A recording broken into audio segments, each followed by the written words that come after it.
tidak melulu akan mengajarkan tentang bank, tapi saya akan mengajarkan dan mengisi hati-hati Anda semua.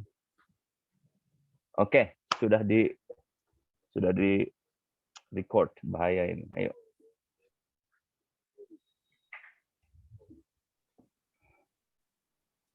Boleh ya, Pak? Yuk. Bismillahirrahmanirrahim. Assalamualaikum warahmatullahi wabarakatuh. Waalaikumsalam. Assalamualaikum warahmatullahi wabarakatuh. Alhamdulillahirabbil alamin. Allahumma shalli wa sallim ala Muhammad wa ala ali Muhammad amma ba'du. Yang saya hormati dosen pengampu mata kuliah Produk Perbankan Syariah, Bapak Yayan Rohyana SPD MPD, juga rekan-rekan yang saya banggakan. Untuk mengefisienkan waktu, izinkan saya untuk memulai presentasi makalah yang telah saya dan rekan saya buat. Makalah kami berjudul Sumber Dana Bank. Latar belakang yang kami ambil yaitu kendala yang dihadapi setiap perusahaan dalam menjalankan kegiatan usahanya adalah masalah kebutuhan dana. Hampir 100% perusahaan memerlukan dana untuk kegiatan usahanya. Pentingnya dana membuat para petinggi perusahaan tersebut berusaha keras untuk mencari sumber-sumber dana yang tersedia, termasuk lembaga keuangan seperti bank. Dalam mengelola atau mengatur suatu perusahaan atau lembaga perlu dilakukan perencanaan yang matang. Baik itu mengenai sumber dana, penyaluran dana, sumber daya manusia, dan pemasarannya. Perencanaan yang baik akan menghasilkan hasil akhir yang baik pula.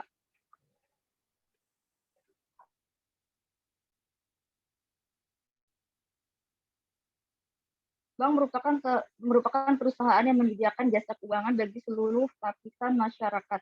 Sebagai lembaga keuangan, bank memiliki usaha pokok, yaitu menghimpun dana yang tidak dipergunakan untuk menyalurkannya kembali kepada masyarakat yang membutuhkan. Dalam makalah ini, saya mengambil rumusan masalah ada 4, yaitu yang pertama, apa pengertian dari sumber dana bank? Yang kedua, apa saja jenis-jenis sumber dana bank? Yang ketiga, apa saja prinsip pengelolaan dana perbankan? Yang keempat, apa saja sumber-sumber dana bank syariah? Tujuan penelitian saya ada 4 juga, yaitu yang pertama untuk mengetahui pengertian dari sumber dana bank, yang kedua untuk mengetahui jenis-jenis sumber dana bank, yang ketiga untuk mengetahui prinsip pengelolaan dana bank, yang keempat untuk mengetahui sumber-sumber dana bank syariah. Kita masuk ke bab 2, yaitu pembahasan pengertian sumber dana bank. Dari tiga kata dalam judul saya, yaitu sumber dana bank, itu sebenarnya kita sudah bisa mengambil satu kalimat arti gitu ya, buat mengambil kesimpulan sumber dana bank. Sumber itu berarti asal muasal lah gitu ya. Dana tidak jauh dari kata uang atau harta-harta lainnya. Terus yang kata bank itu adalah lembaga keuangan yang kegiatannya menghimpun dan menyalurkan dana dari masyarakat, yang memiliki fungsi memperlancar lalu lintas pembayaran. Dengan kata lain, bank suatu lembaga keuangan yang usaha pokoknya memberikan kredit serta jasa-jasa dalam lalu lintas pembayaran dan peredaran uang.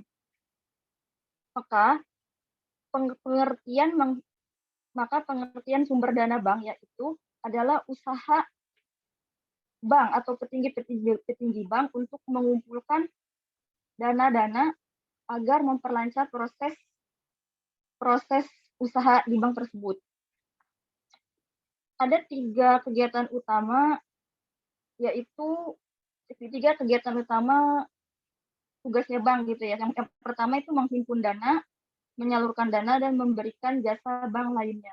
Kegiatan menghimpun dana dan menyalurkan dana merupakan kegiatan pokok perbankan, sedangkan kegiatan memberikan jasa-jasa bank lainnya hanyalah merupakan kegiatan pendukung dari kedua kegiatan di atas. Pengertian menghimpun dana maksudnya adalah mengumpulkan atau mencari dana dengan cara membeli dari masyarakat luas dalam bentuk simpanan giro, tabungan, dan deposito. Pembelian dana dari masyarakat ini dilakukan oleh bank dengan cara memasang berbagai strategi. Kalau di perusahaan itu pasti ada departemen namanya departemen marketing. Mau perusahaan yang berbentuk produk atau berbentuk jasa seperti bank, pasti ada departemen namanya departemen marketing. Dan tugas departemen marketing itu adalah mencari uang. Tugas utamanya mencari uang, mencari pendapatan di perusahaan tersebut. Maka marketing itu akan memasang berbagai strategi-strategi agar masyarakat atau agar customer mau menanamkan dananya atau mau membeli produk yang dijual oleh perusahaan tersebut. Jenis simpanan yang dapat dipilih di lembaga perbankan yaitu ada simpanan giro, tabungan, sertifikat deposito, serta deposito berjangka. Masing-masing jenis simpanan yang ada memiliki kelebihan dan keuntungan tersendiri. Kegiatan menghimpun dana ini sering disebut juga kegiatan dengan istilah funding. Selanjutnya pengertian menyalurkan dana adalah menyalurkan dana kembali yang diperoleh lewat simpanan giro, tabungan atau yang telah ditabungkan oleh masyarakat ke bank kepada masyarakat dalam bentuk pinjaman. Kegiatan penyaluran dana ini dikenal dalam perbankan dengan istilah lending. Dalam pemberian kredit, di samping dikenakan bunga bank juga mengenakan jasa pinjaman kepada penerima kredit atau debitur dalam bentuk biaya administrasi serta biaya komisi. Sedangkan, jadi kalau misalkan kita meminjam ke bank sekitar misalkan 1 juta, itu tidak akan penuh cair sepenuhnya itu 1 juta juga. Pasti ada potongan apalagi tuh ya, potong administrasi, komisi dan lain sebagainya. Tapi kalau misalkan kita di bank syariah itu menggunakan prinsip syariah berdasarkan bagi hasil atau penyertaan modal. Jenis-jenis sumber dana bank. Yang kedua ini pembahasan yang kedua, jenis-jenis sumber dana bank. Jenis sumber dana bank itu yang pertama ada sumber dana yang berasal dari bank itu sendiri. Dana yang berasal dari bank itu sendiri atau sering disebut modal ya.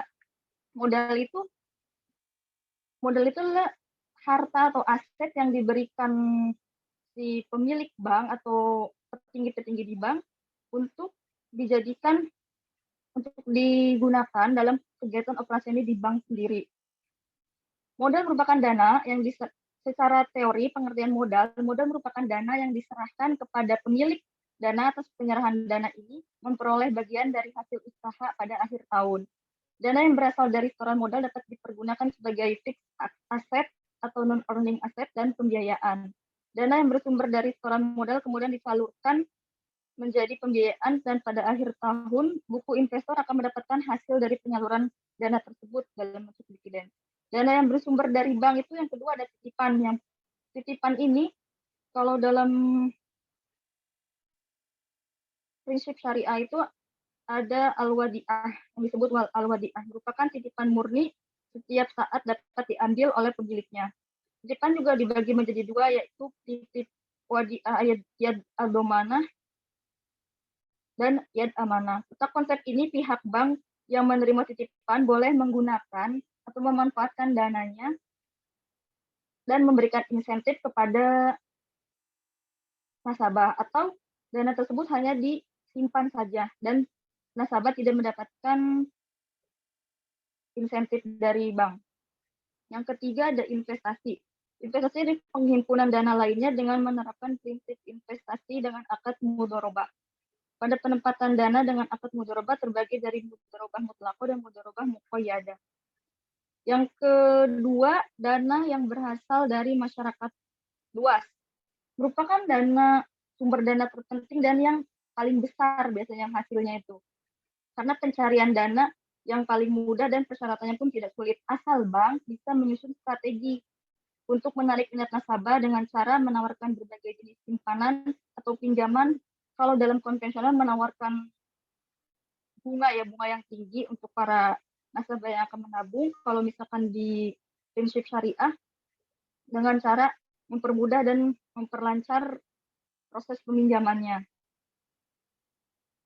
Di sini ada 3 jenis ya. Yang pertama ada simpanan giro atau demand deposit. Simpanan ini biasanya digunakan untuk mempermudah pembayaran terutama bagi pembisnis. Simpanan ini merupakan termasuk dana yang murah bagi bank karena bunganya lebih murah dari simpanan lainnya. Yang kedua ada simpanan tabungan atau saving deposit. Simpanan ini merupakan dana yang mahal karena bunga yang dibayarkan relatif lebih tinggi. Namun dalam simpanan ini terdapat kemudahan untuk mengambilnya. Dia mahal, bunganya tinggi, tapi sebanding ya kalau tabungan itu kita akan menarik dana mudah karena sudah ada ATM di mana-mana. Terus yang ketiga ada simpanan deposito. Simpanan ini bertujuan untuk menyimpan uangnya dengan mengharap penghasilan bunga yang lebih besar. Hal ini karena deposan mendapat bunga deposito yang tinggi.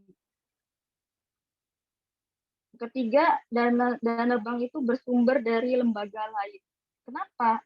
Kok bank membutuhkan sumber dana dari lembaga lain? Karena ketika tabungan yang masuk atau simpanan masyarakat yang masuk itu lebih sedikit daripada permintaan hutang masyarakat, maka mau tidak mau bank harus meminjam uang ke lembaga lain.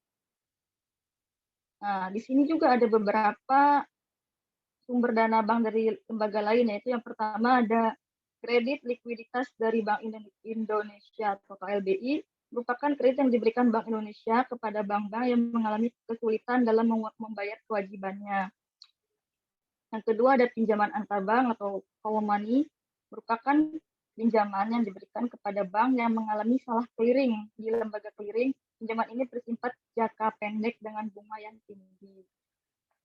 Pinjaman-pinjaman dari bank luar negeri merupakan pinjaman yang diperolehkan dari bank-bank yang ada di luar negeri. Yang keempat ada surat berharga pasar uang, merupakan surat berharga yang diterbitkan oleh perbankan jika ingin memperoleh dana jangka pendek dan diperjualbelikan kepada pihak yang berminat. Lanjut ke pembahasan yang ketiga, prinsip pengelolaan dana perbankan. Di sini ada beberapa poin yang telah saya tuliskan. Yang pertama, itu ada untuk keperluan dana jangka panjang dipenuhi dari sumber dana jangka panjang. Untuk keperluan jangka menengah dipenuhi dari sumber dana jangka menengah. Dan untuk keperluan jangka pendek dipenuhi dari sumber dana jangka pendek. Prinsip-prinsip dalam penghimpunan dana bank syariah itu ada beberapa juga ya. Yang pertama ada prinsip wadiah. Wadiah adalah titipan di mana pihak pertama menitipkan dana atau benda kepada pihak kedua selaku penerima titipan dengan konsekuensi titipan tersebut sewaktu-waktu dapat diambil kembali di mana penitip dapat dikenakan biaya penitipan. Berdasarkan kewenangan yang diberikan, wadiah dibedakan menjadi wadiah yang tadi disebutkan ya, yad domanah dan yad amanah. Yad domanah itu berarti menerima titipan berhak mempergunakan dana atau barang titipan untuk daya gunakan tanpa adanya kewajiban penerima titipan dan memberikan imbalan kepada penitip dengan tetap pada kesepakatan yang telah diambil. Terus yang yad amanah itu tidak memberikan kewenangan. Dia benar-benar pure dititipkan dan tidak boleh dipergunakan dananya. Yang kedua itu ada prinsip mudharabah. Prinsip mudharabah yaitu perjanjian antara dua pihak, di mana pihak pertama selaku pemilik dana atau sahibul mal dan pihak kedua sebagai pengelola dana atau mudharib untuk mengelola suatu kegiatan ekonomi dengan menyepakati nisbah atau bagi hasil keuntungan yang diperoleh. Sedangkan kerugian yang timbul atau risiko-risikonya itu ditanggung oleh pemilik dana selagi tidak ada kecurangan yang dilakukan oleh pengelola. Berdasarkan kewenangan yang diberikan kepada mudharib ada dua jenis mudharabah, yaitu mudharabah mutlaqah atau investasi tidak terikat state investment, di mana mudharib diberikan kewenangan sepenuhnya untuk menentukan pilihan investasi yang dikehendaki, aplikasi dalam perbankan deposito dan tabungan.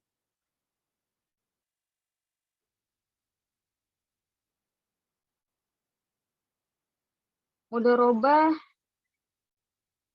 muqayyadah, investasi terikat atau restrict investment, di mana arahan investasi ditentukan oleh pemilik dana, sedangkan mudharib bertindak sebagai pelaksana atau pengelola. Prinsip penyaluran dana bank syariah Prinsipnya itu ada prinsip jual beli atau al-buyu, terdiri dari murabahah. Murabahah itu adalah akad jual beli antara dua belah pihak, di mana penjual atau banknya itu telah menentukan berapa harga belinya itu ditambah dengan profit yang diambil oleh lembaga atau banknya dengan dijadikan harga jual kepada pembeli dan disepakati oleh pembeli. Yang kedua itu ada salam pembelian barang, pembelian barang dengan pembayaran di muka dan barang diserahkan kemudian. Itu kayak purchase order gitu ya, yang beli terus jangka waktunya 1 minggu barang baru dikirim, tapi kita harus bayar di muka. Yang ketiga ada istisna pembelian barang melalui pesanan dan diperlukan proses untuk membuat sesuai pesanan pembeli.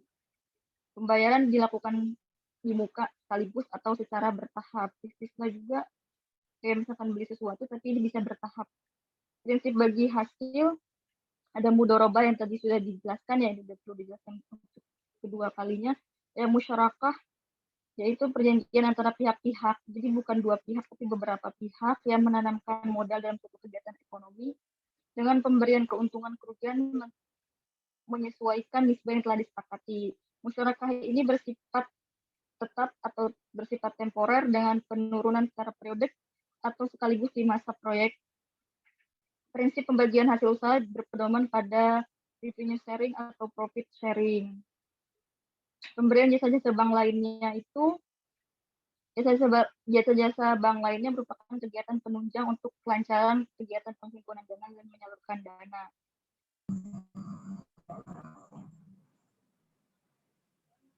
Mbak Widi?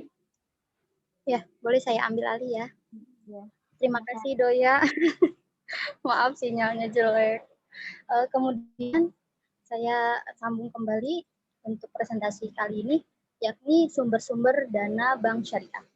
Yang pertama itu modal. Modal itu sendiri tadi sudah dijelaskan ya oleh Doya.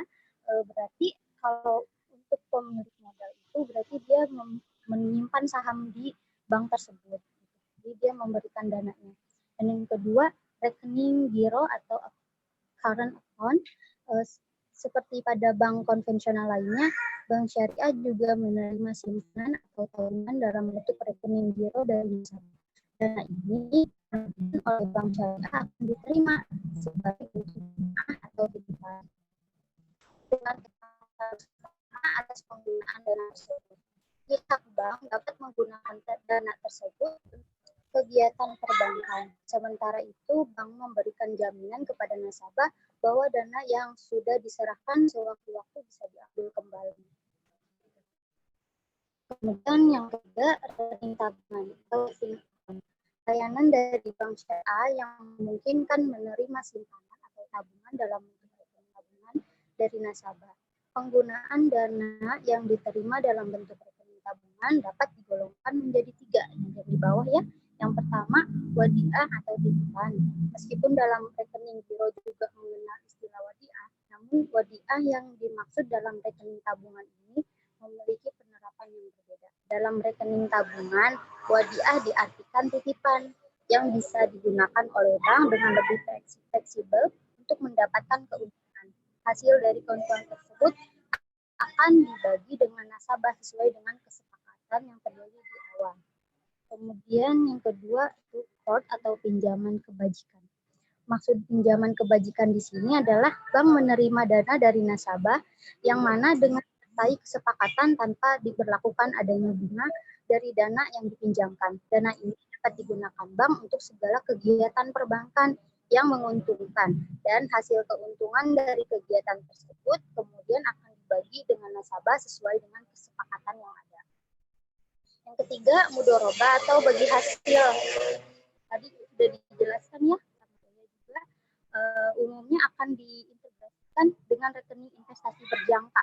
Mudharabah bukan hanya sistem bagi hasil saja, namun juga membagi resiko kerugian yang akan terjadi. Jadi kerugian itu nanti dibagi dua dengan nasabah dan tentu juga dengan bank dengan kesepakatan yang di awal. Dari ketiga jenis rekening tabungan ini, yang paling digunakan hanya ada dua, yaitu wadiah dan mudharabah. Udah. Boleh lanjut? Lanjut. Mungkin kita titipkan dulu untuk tanya jawab ya Pak. Sekian pemaparan dari kelompok 2. Kurang dan lebihnya kami ucapkan mohon maaf. Barangkali ada yang mau menambahkan atau memberi pertanyaan, silakan. Yo, monggo yang lain.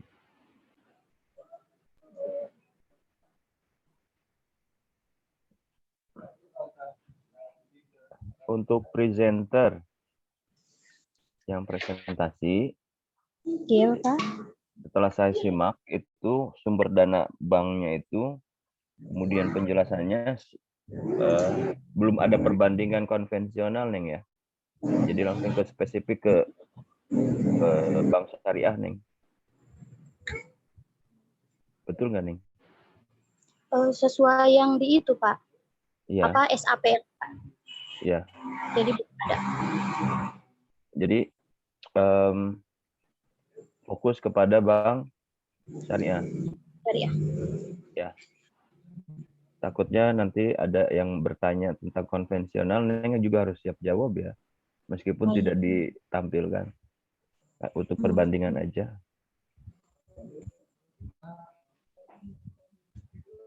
Ya, mangga yang lain mau bertanya.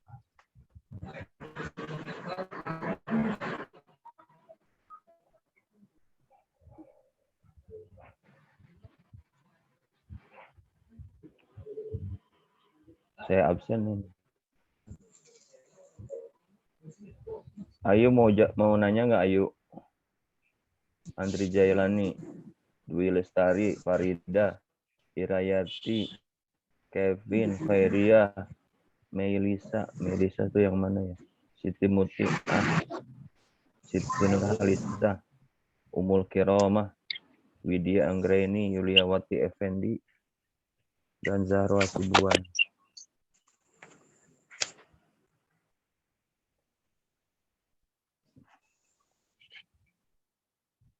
Yuk, yang mau nanya.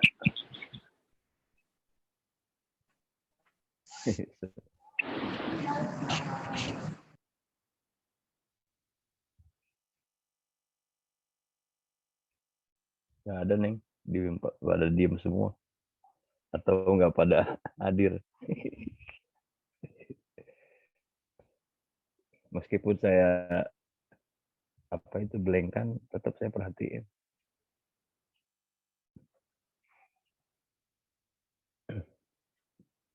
Pada ngilang kan? Hadir Bapak. Sok atuh nanya biar saya tahu bahwa Anda tuh hadir.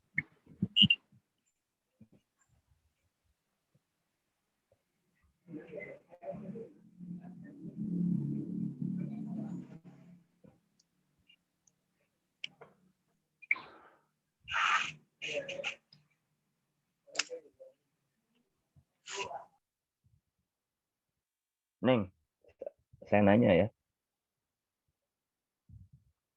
Berapakah uang yang harus dimiliki seseorang untuk mendirikan bank? Kalau Neng bilang tadi sumber dananya adalah salah satunya dia harus memiliki modal karena ada aturannya. Ketika seseorang ingin punya BMT, ketika seseorang ingin punya koperasi, ketika seseorang ingin punya bank, semuanya itu sudah diatur dalam undang-undang peraturan. Itu kira-kira berapa, Neng? Kan itu modal awal. Lalu dia akan pinjam sana, pinjam sini, meminta bantuan dari beberapa pihak. Yang salah satunya yang tadi dari wadiah, kemudian juga mudharabah. Dari bank-bank lain dan lain sebagainya. Tapi dia sendiri harus punya. Presdirnya itu harus punya. Berapa kira-kira nih? Modal awalnya. Saya izin menjawab ya Pak. Yuk, mangga. Kalau saya lihat di salah satu artikel yang berjudul OJK, syarat mendirikan satu bank harus memiliki dana modal minimum 10 triliun. 10 triliun ya. Iya, Pak. Ini dari Lanjut. artikel kontan.co.id. Ada lagi Pak yang di bawah 10, 3 triliun. Berapa? 3 triliun. Ada lagi? Karena BMT berapa kira-kira kalau BMT? Kalau Anda, kita cukupnya cukup koperasi lah ya. Maitul Malwat Tambil nanti ada pembahasannya. Kira-kira BMT berapa?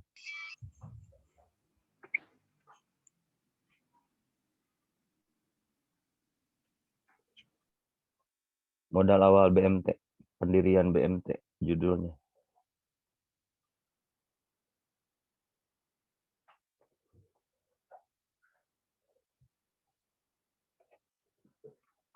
Berapa nih? Witiar, Fani.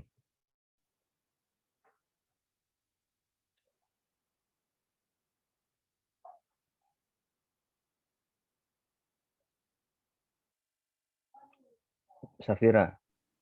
Oh, ini Pak. Di sini 100 juta juga udah bisa Pak. Karena ambil dana masyarakat gitu. 100.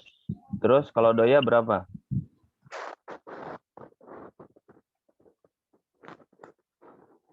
Belum temu jawabannya, Pak. Belum temu jawabannya. Ya. Sekalian cari searching juga koperasi, Neng. Modal awal koperasi.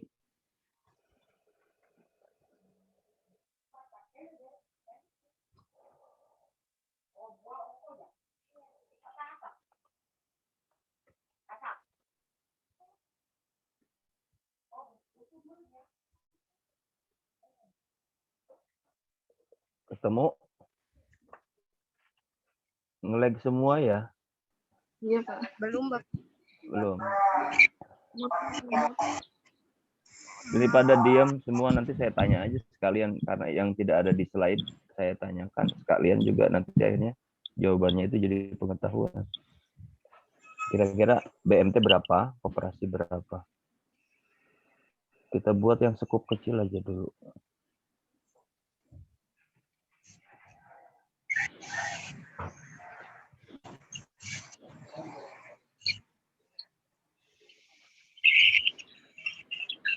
Yang lain sambil searching biar jawabannya ada perbandingan kalau ada yang berbeda.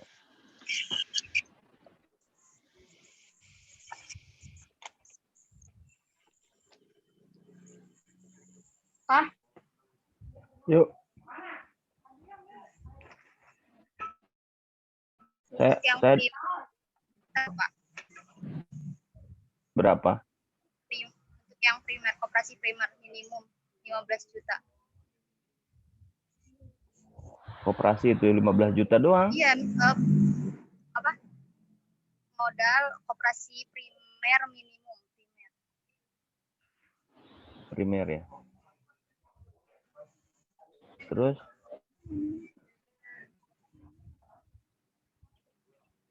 Sudah? Ada jawaban yang berbeda?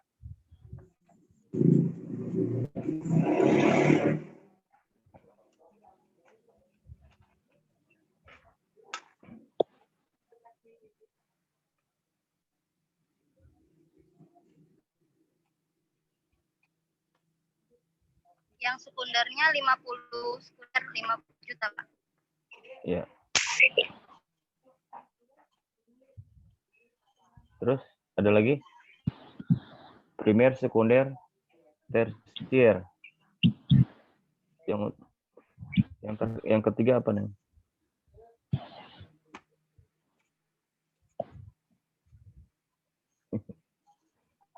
Nge-lag terus ya. Yang dari Sukatani nge-lag terus. Saya lagi di Sukatani.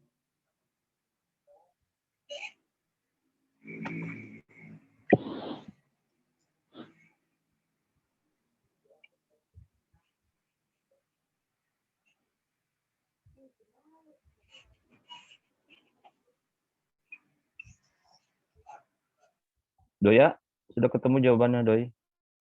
Doi. Doi.